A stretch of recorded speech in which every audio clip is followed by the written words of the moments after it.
Hello बच्चों, कैसे हैं आप सब। मेरा नाम है आशीष पांडे। आप पढ़ रहे हैं द टॉपिक मास्टर अपने प्यारे से यूट्यूब चैनल पर, जहां पर मिलते हैं आपको टॉपिक वाइज लेक्चर्स, साथ ही साथ मिलती हैं आपको बोर्ड की प्यारी प्यारी नोट्स। जिस भी टॉपिक को आप पढ़ने आते हैं उसकी नोट्स यहीं पर दे दी जाती हैं। आपको केवल स्क्रीनशॉट ले लेना है और अपनी अपनी नोट्स में बेहतरीन तरीके से लिख देना है। यह है चैप्टर नंबर 2, जिसमें हम आज बात करने वाले हैं लेक्चर नंबर 2 की, जिसमें हम देखेंगे एसिड एंड एसिड की बेसिक प्रॉपर्टी। कैसे हम एसिड को पहचानते हैं या क्या प्रॉपर्टी एसिड रखता है, आज हम इनकी डिटेल में चर्चा करने वाले हैं। और बहुत ही बेहतरीन तरीके से मैं इन पॉइंट्स को एक्सप्लेन करूंगा। एनसीईआरटी में लिखी हुई हर एक लाइन और जो आपके बोर्ड में पूछी जाती हैं उन चीजों को बहुत ही बढ़िया तरीके से आज मैं एक्सप्लेन करने वाला हूं। सभी बच्चे अच्छी तरीके से लेक्चर को अटेंड करेंगे। आइए स्टार्ट करते हैं एसिड की प्रॉपर्टीज के साथ। अगर एसिड आप पढ़ना चाहते हैं तो थोड़ी सी फील लेनी पड़ेगी एसिड की। जैसे आप फील लीजिए कि आप कभी ऑरेंज खाए होंगे। जिस समय आप ऑरेंज खा रहे होते हैं उस समय आप क्या फील कर रहे होते हैं, कैसा टेस्ट आता है, थोड़ा सा याद करिए तो आपको सारी प्रॉपर्टी अपने आप समझ में आ जाएंगी। तो अगर मैं बात करता हूं बेटा एसिड की, यानी ऑरेंज में जो पाया जाता है बेटा एक तरीके का एसिड ही है। तो बताओ एसिड टेस्ट में कैसे होते हैं। एसिड टेस्ट में खट्टे होते हैं। सभी को पता है ये बात कि एसिड टेस्ट में खट्टे होते हैं। और कल मैंने आपको पढ़ाया था लिटमस, यानी कल ही मैंने आपको इंडिकेटर्स पढ़ाए हैं और मैंने कहा है कि जो जो रेड कलर का लिटमस होता है ना, अगर आप उसमें जो ब्लू कलर का लिटमस होता है, ब्लू कलर का जो लिटमस होता है, अगर आप उसमें एसिड ऐड कर दें तो ये ब्लू कलर का लिटमस रेड कलर में चेंज हो जाता है। यानी कि एसिड की एक प्रॉपर्टी ये भी है कि ये लिटमस को रेड कलर में चेंज कर देते हैं। और कौन से लिटमस को? ब्लू लिटमस को। ब्लू लिटमस को ये किसमें चेंज कर देते हैं बेटा? रेड कलर में चेंज कर देते हैं। नेक्स्ट प्रॉपर्टी ये है, दे गिव्स पॉजिटिव हाइड्रोजन आयंस। अब ऐसा क्यों होता है कि ये पॉजिटिव हाइड्रोजन आयन देते हैं? आइए इसको भी एग्जाम्पल के थ्रू अच्छी तरीके से समझते हैं। जैसे मैंने कहा कि ये एक सॉल्यूशन है मेरे पास, ये एक सॉल्यूशन है जिसमें वाटर भरा हुआ है। यहां पर क्या है? वाटर है।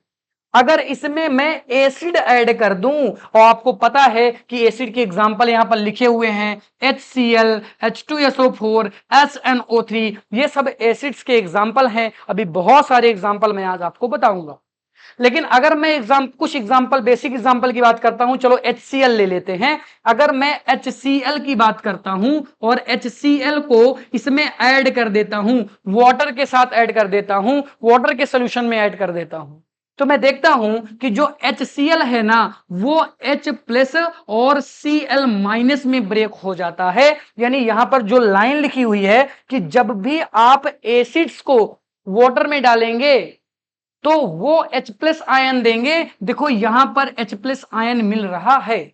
आपका क्वेश्चन ये हो सकता है कि सर यहां पर H+ आयन तो मिल रहा है लेकिन Cl- आयन भी मिल रहा है, तो आपने यहां पर ये क्यों नहीं लिखाया कि ये H+ और Cl- आयन देते हैं?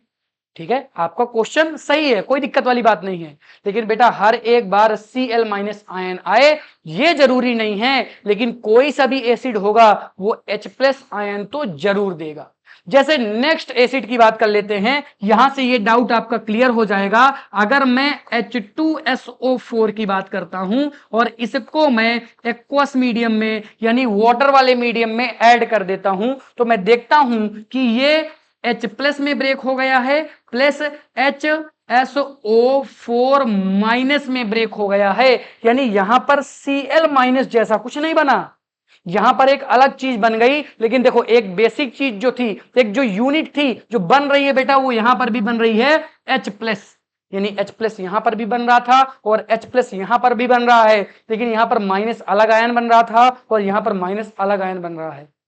यानी यहां पर जो कॉमन है वो तो H+ है, लेकिन माइनस वाला आयन कॉमन नहीं है। इसीलिए मैं कहता हूं कि जो एसिड्स होते हैं ना, ये H+ आयन तो देते ही देते हैं। इस चीज को तो हमें समझना ही पड़ेगा। कोई भी एसिड हो वो H+ आयन जरूर देगा, और किसमें देगा? वाटर सॉल्यूशन में देगा। साफ साफ लिखा हुआ है।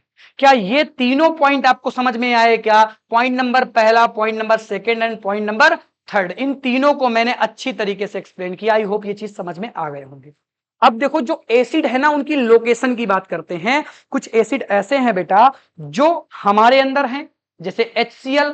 मेरे अंदर HCl है कि नहीं बताओ, स्टमक में है मेरे।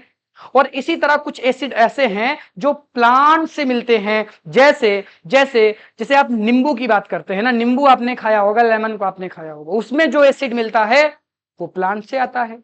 जैसे हम बात करते हैं ऑरेंज की, जो ऑरेंज में एसिड मिलता है, ठीक है। तो कुछ एसिड ऐसे भी हैं जो एनिमल से और प्लांट से मिलते हैं, प्लांट और एनिमल से मिलते हैं। ऐसे एसिड को ऑर्गेनिक एसिड कहते हैं, और ऑर्गेनिक एसिड हार्मफुल नहीं होते हैं। आप सभी को पता है कि एसिड बहुत ही खतरनाक चीज है। अगर एसिड को आपकी स्किन में डाल दिया जाए तो पूरी की पूरी स्किन जल जाएगी। लेकिन कुछ ऐसे एसिड भी हैं जो इतने हार्मफुल नहीं हैं, जिन्हें हम खाते हैं। वो एसिड क्या हैं? ऑर्गेनिक एसिड हैं, और ये प्लांट से या तो एनिमल से निकाले जाते हैं या उनसे मिलते हैं। ये प्रॉपर्टी आपको समझ में आ रही है कि नहीं बच्चा, कि कौन एसिड कैसे हैं, कहां से पाए जाएंगे, कैसे इनका टेस्ट है, कौन से आयंस देते हैं, ये सारी बातें आपको समझ में आई क्या? कुछ एग्जांपल हैं जैसे HCl, H2SO4 और HNO3। ये एसिड के बेसिक एग्जांपल हैं जो सभी जगह यूज किए जाते हैं रिएक्शंस में। इन्हें आपको पहचानना पड़ेगा कि ये सभी क्या हैं, सभी ये एसिड हैं। मैंने डिटेल में इन चीजों को आपको समझाया। आइए अब बात करते हैं एसिड के टाइप्स की। अब हम बात करते हैं एसिड के टाइप्स की। यहां पर एसिड को बेटा ना, यहां पर एसिड को 4 टाइप में डिवाइड किया गया। अरे बोलो कितने टाइप्स में डिवाइड किया गया? 4 टाइप्स में डिवाइड किया गया एसिड्स को। यानी यहां पर हम 4 टाइप ऑफ एसिड्स पढ़ने वाले हैं।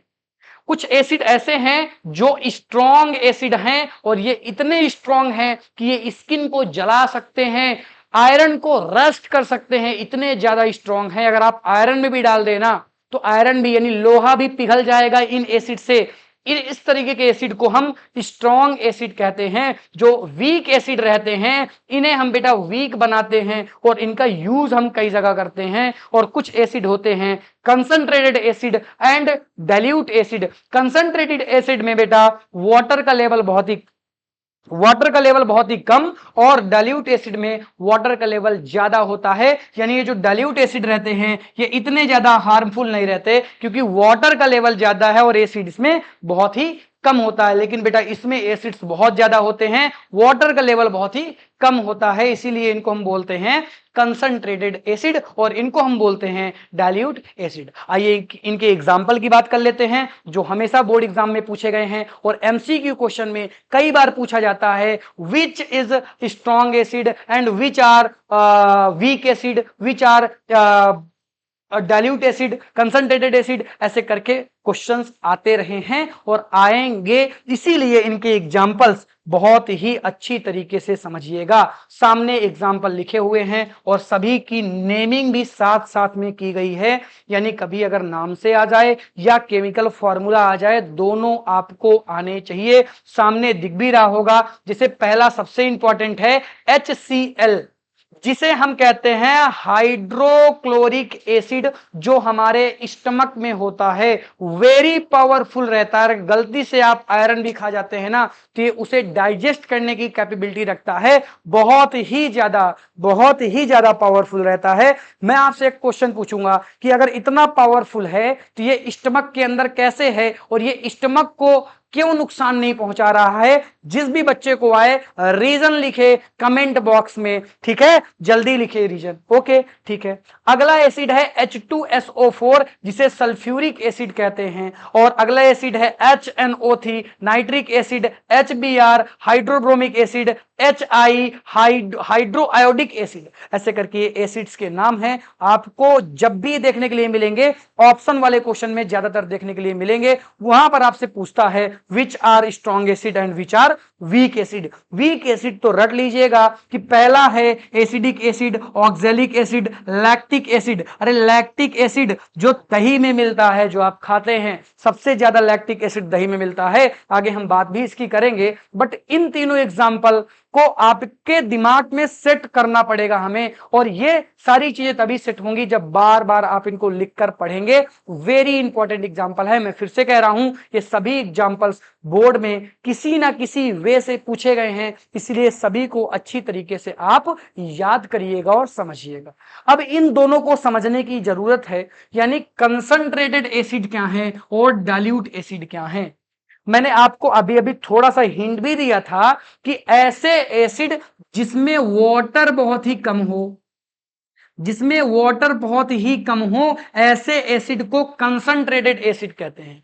जब हम कभी कंसंट्रेशन की बात करते हैं तो हम एक ही चीज जानते हैं कंसंट्रेशन में, कि कंसंट्रेशन अगर ज्यादा है यानी वाटर कम है, और कंसंट्रेशन अगर कम है तो वाटर ज्यादा है, सीधी सी बात हो जाती है। तो यहां पर कंसंट्रेटेड एसिड है यानी यहां पर वाटर का लेवल बहुत ही कम होगा, और यहां पर डाइल्यूट एसिड है यानी यहां पर वाटर ज्यादा होगा। और अगर मैं आपसे पूछूं कौन हार्मफुल है और कौन नहीं है, अरे जिसमें वाटर ज्यादा है वो तो हार्मफुल नहीं होगा, लेकिन जिसमें वाटर कम है उसमें एसिड ज्यादा होगा, और ये हमारे लिए हार्मफुल है। जल्दी से स्क्रीनशॉट ले लो, इस स्लाइड की जल्दी से स्क्रीनशॉट ले लो। सभी बच्चे ने स्क्रीनशॉट लिया क्या? चलो ठीक है, आगे बढ़ते हैं। अब हम आगे की चीजों को सीखते हैं। ये टेबल वेरी इंपॉर्टेंट टेबल है, इस टेबल से तो बहुत बार एमसीक्यू में क्वेश्चन पूछे गए हैं।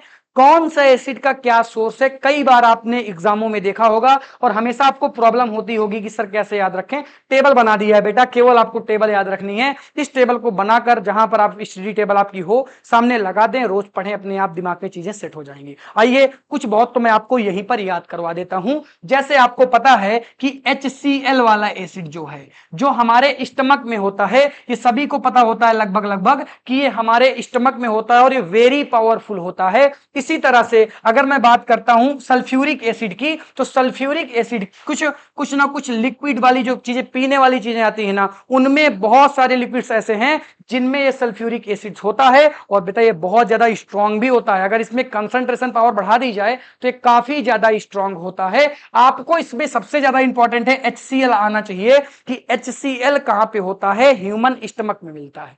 ठीक है, इसके बाद आ जाती है बात बेटा एसिडिक एसिड की। एसिडिक एसिड विनेगर में होता है, और विनेगर का यूज करते हैं जब हम घर में अचार रखते हैं, क्योंकि अचार को हमें बैक्टीरिया से बचाना है, और बैक्टीरिया से बचाना है तो एसिड लगा दो, एसिड से बैक्टीरिया की डेथ हो जाती है, और एसिड यहां पर यूज करते हैं हम विनेगर।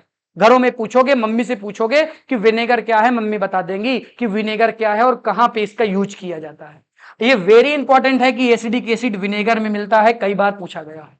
इसी तरह से नेक्स्ट है बेटा सिट्रिक एसिड, और एक है लैक्टिक एसिड। ये वेरी इंपॉर्टेंट है।